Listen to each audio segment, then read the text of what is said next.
Good afternoon, good evening, good morning, wherever you are. If you're watching me live, thanks for spending part of your day with me. If you're watching me on replay, that's fine too. My name is Brett, and I'm here to answer your startup questions, whatever they are. You can put them, if you're watching live, you can put them in the chat box for me. And with that, I'm going to get started with a little bit of I don't know what we're going to call it, training or just some stuff, wisdom I want to impart, whatever we're going to call it. So, anyways, I kind of want to talk about the loneliness of being a startup CEO. If you haven't realized it already, then being a startup CEO is a really lonely job.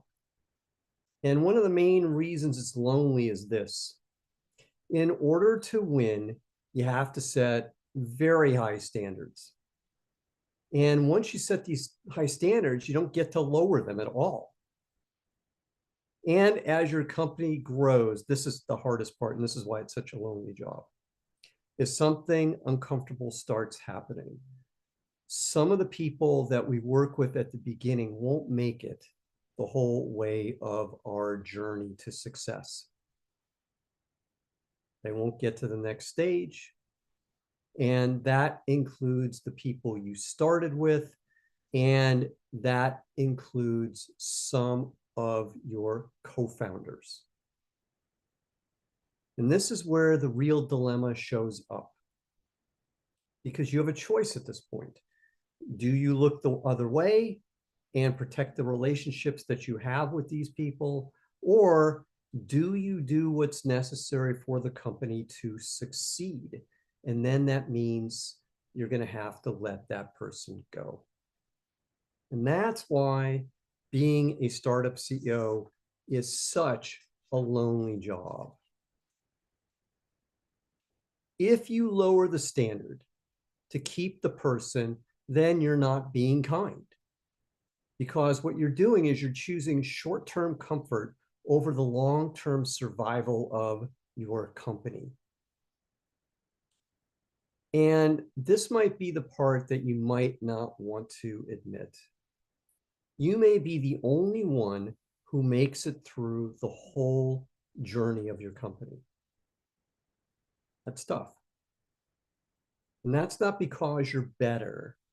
It's because you're willing to carry decisions other people won't. Having high standards doesn't just shape your company. It shapes who stays with you. That's the job. So with that, let me answer your questions today, whatever they are. And I'm going to start with our first question, which is, it's kind of on a similar vein here, should you overpay to hire somebody that's experienced? And I guess I want to start out by challenging the premise of the question. Because why do we think that overpaying is how we buy experience? And is it going to be really valuable to us? Because what do you think you're buying by compensating with more money? Is it really going to work? Is it the clarity in the role? Is it insecurity about your own standards? Or is it fear that you won't be able to attract real talent otherwise?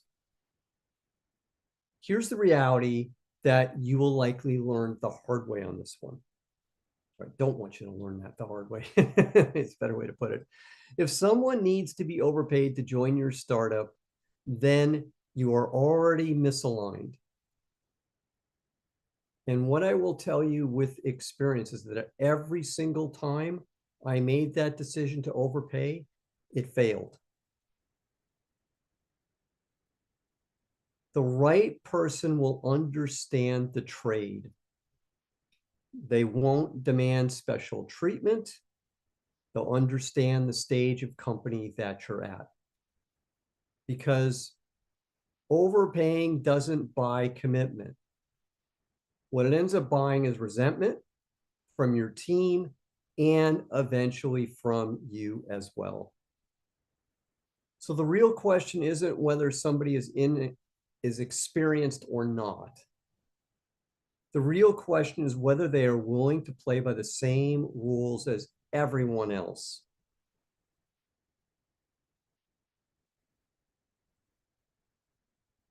Let me go to our next question.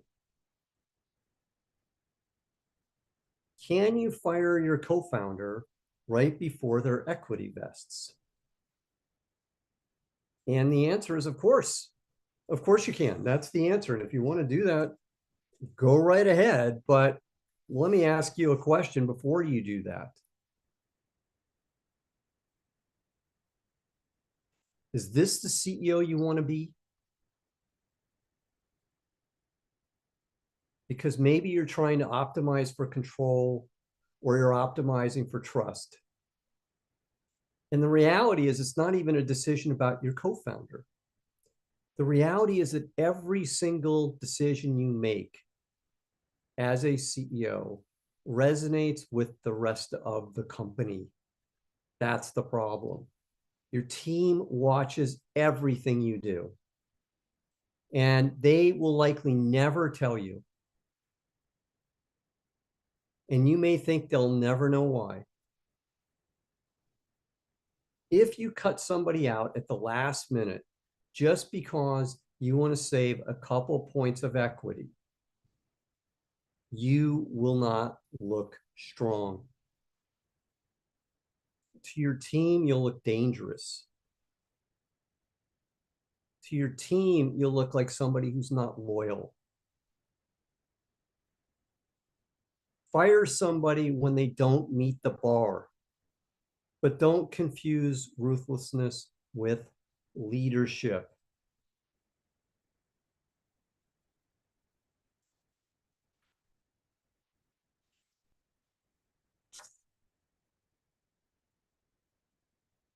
If you have questions for me, you can put them in the chat box.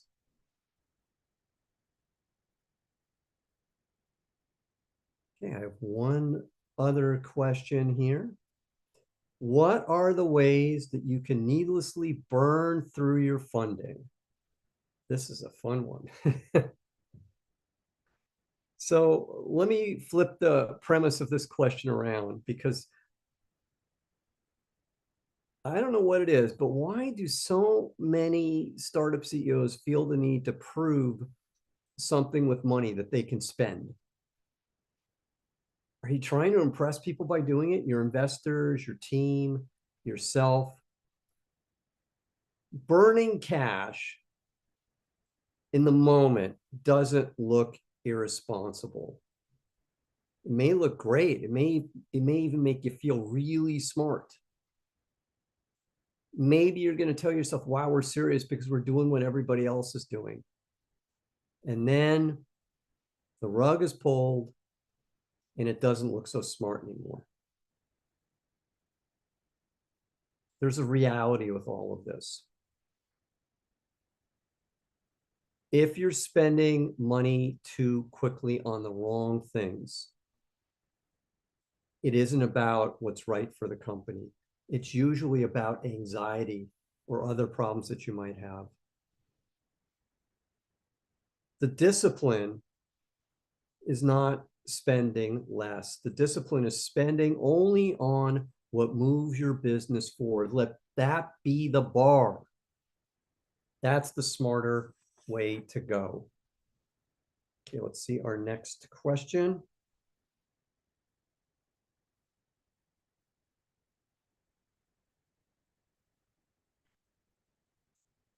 I am a tech company and have built a product as a solopreneur, but does a team of one get social proof?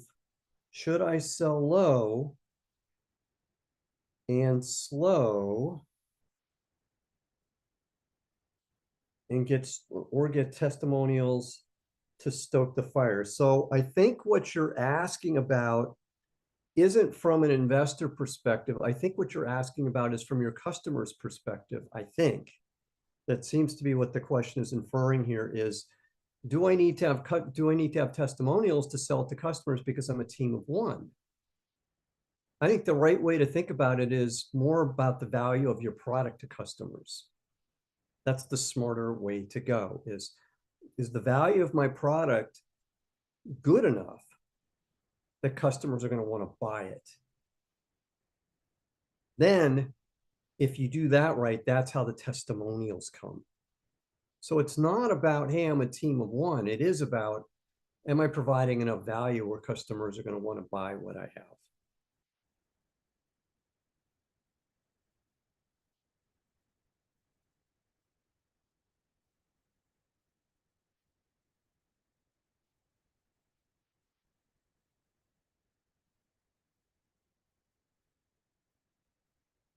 Okay, next question.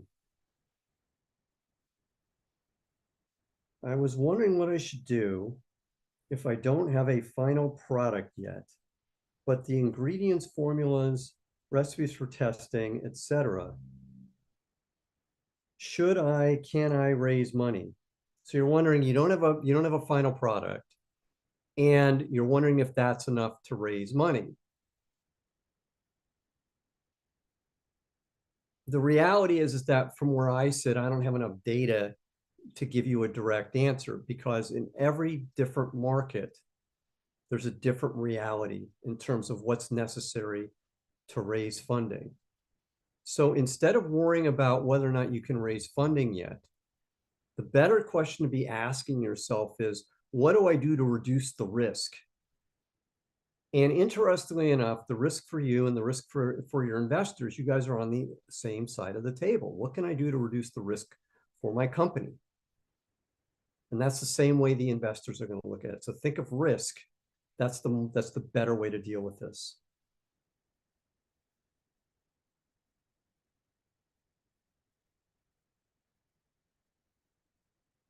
Okay, I have a reframing about investors. I'm a solo entrepreneur, okay, and I'm wondering if I can raise money from investors as a solo entrepreneur. So the question is how are investors going to look at you when you're a one-person company? So it's a similar thing. Think of risk. The better question to ask isn't that, hey, I'm a solo entrepreneur. The better question is, what can I do to reduce the risk for myself and for my investors? What's involved in that? That's the thing that you should look at, because by reducing the risk, you improve the chances of success.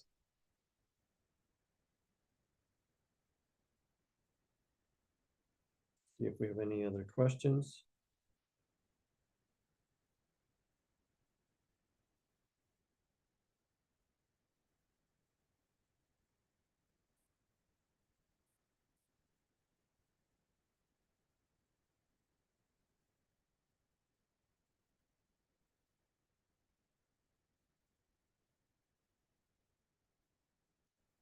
If you sell yourself as I don't understand the question, I apologize. If you're selling yourself as an authority in the space without having a product, others will buy into you as the proof if you don't have product sales yet, if you're the authority. I guess I kind of reject the premise of that one. I think from a customer perspective, the way customers look at it, or investors, by the way, is the same way.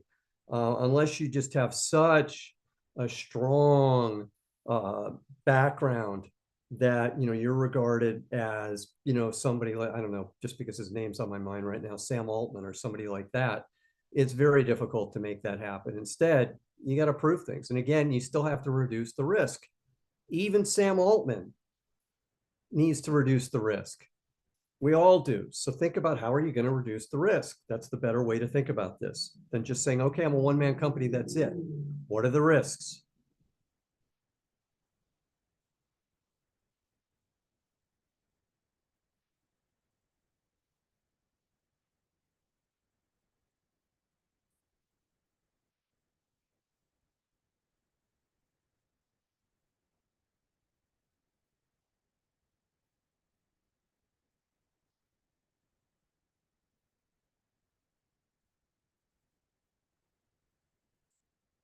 Okay, let's see if we have any other questions. Our food scientist has contracts and expertise to test and eventually develop the product, but we didn't have that much money. Thank you for letting me know the risk reduction. Okay.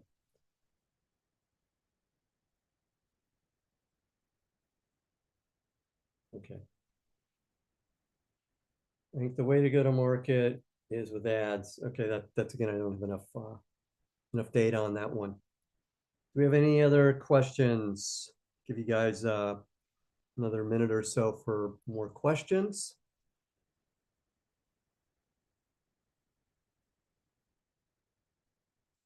If not, you can join my free group if you haven't already, Zero to Pitch.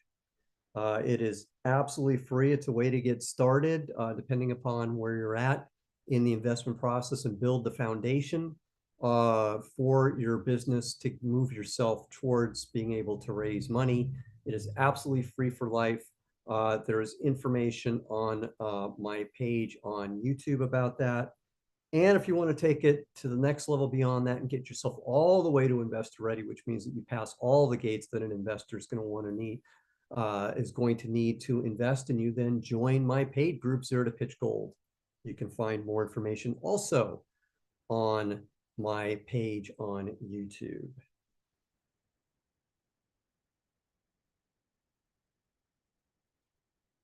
Okay, it looks like we don't have any more questions today. Oh, one popped in. Let's see.